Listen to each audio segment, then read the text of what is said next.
Lunes 18 de septiembre. Cinturón y coraza. Como he venido mencionando en cada uno de los repasos anteriores, Pablo describía la vida cristiana en términos militares, como una vida de sobriedad y de hecho de mucha vigilancia. Y bueno, así como necesitamos adiestramiento, también necesitamos el equipamiento adecuado. Por eso, hoy vamos a hablar sobre el cinturón y la coraza. Y estas juegan una parte importante del equipo militar. ¿Y saben por qué? Porque cubre los órganos vitales del cuerpo y también sostienen la armadura. Y es por eso que hoy vamos a hablar de la fe.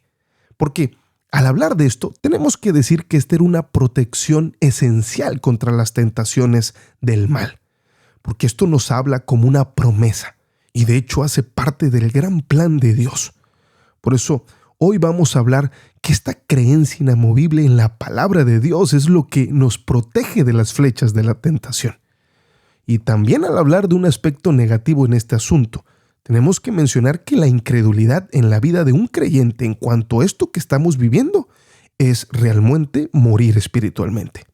Porque aquel que lo hace peca y es atraído principalmente, como Dios nos advierte, en la mentira de Satanás.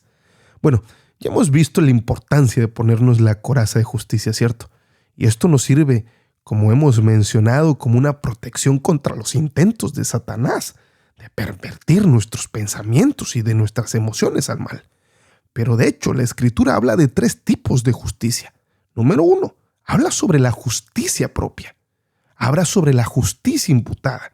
Y habla sobre la injusticia práctica. Bueno, ¿qué tenía Pablo en mente cuando nos invita a leer Efesios 6:14, como nos dice la lección para hoy?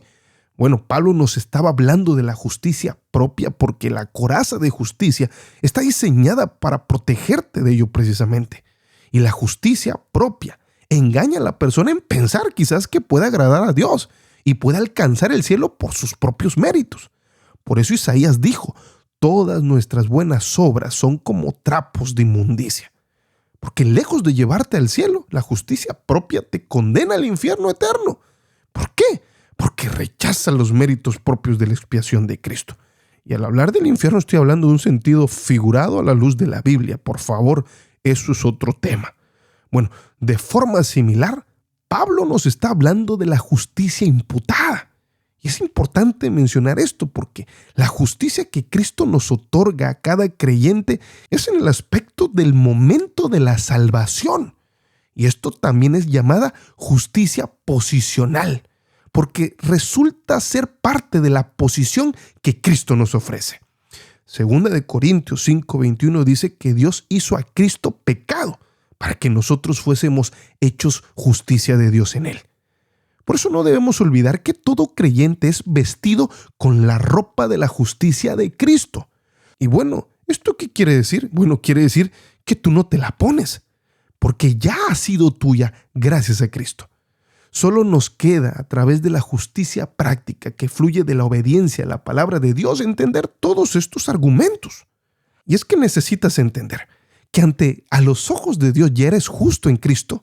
Tú y yo no solamente tenemos que limitarnos a eso. ¿Por qué? Porque tenemos que proseguir en un comportamiento justo y este es el deber de todo creyente. En otras palabras, tu práctica, tu día a día, tu comportamiento debe de coincidir con la posición que hoy tienes en Cristo. A eso se refería Pablo cuando dijo, ocupaos en vuestra salvación con temor y temblor. Por eso también Juan añade y dice que el que permanece en Cristo debe andar como Él anduvo. Es por eso, querido amigo, que hoy quiero invitarte a través de la lección a vivir en obediencia a la palabra de Dios.